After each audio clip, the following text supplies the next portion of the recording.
and the country post is gone ever so long. I shall have to wait 24 hours before you can get her answer." "I can't help that," says Jane with an inflexible air.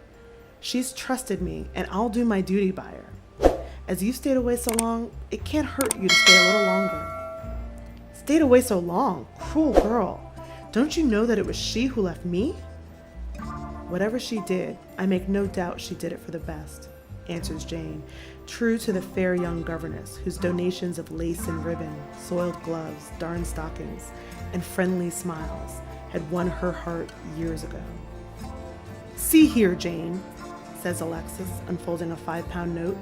"Here's something to buy you a silk gown for Sundays. Now, don't you think that you could contrive to tell me the address at once? You know my wife wishes to see me. The advertisement says that." "No, it don't," answers Jane, taking a tiny slip of paper out of her shabby old porte-monnaie. "The advertisement says nothing of the kind." She reads as follows: "SS to Alexis, you are not forgotten. In all I do, I am faithful to your interests. I look forward to our reunion. Wait and hope, as I do. Write and tell me where you are and what you are doing. Address, SS Post Office, Hale Street, Pimlico." "There, you see," exclaims Jane, triumphant. "There's not a word about wanting to see you. She only wants to hear from you." "Heartless woman," mutters Alexis. "Yet I'm glad she was just a little anxious to know my fate. I'll go to a coffee house and write to her and bring the letter to you to post. There's the silk gown for you all the same, Jane, to show that I bear no malice." "Oh, sir," cries the housemaid, overcome by this generosity. "I couldn't think—" "You needn't think about it. You've only to take the money and buy your gown. I'll go and write my letter." He goes to the nearest coffee house and writes to Sybil. There is a touch of bitterness in the composition, though his wounded heart is full of love for her all the time. Neither exile nor the sense of her unkindness have been strong enough to exclude her from his heart. He may pretend to himself and to his friend Dick Plowden that he has ceased to love his wife, that he seeks his child alone.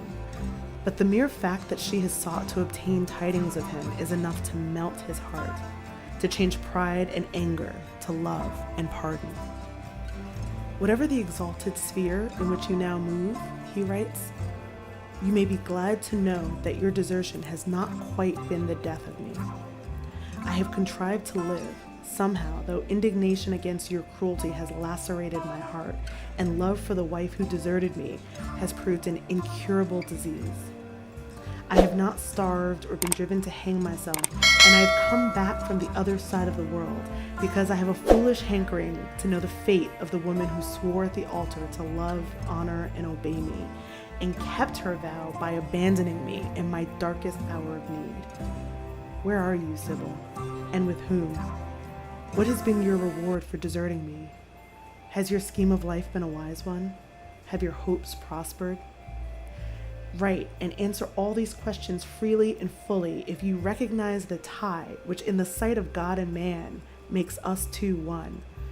Tell me about our child, the infant I have never seen yet whose baby face has haunted my dreams.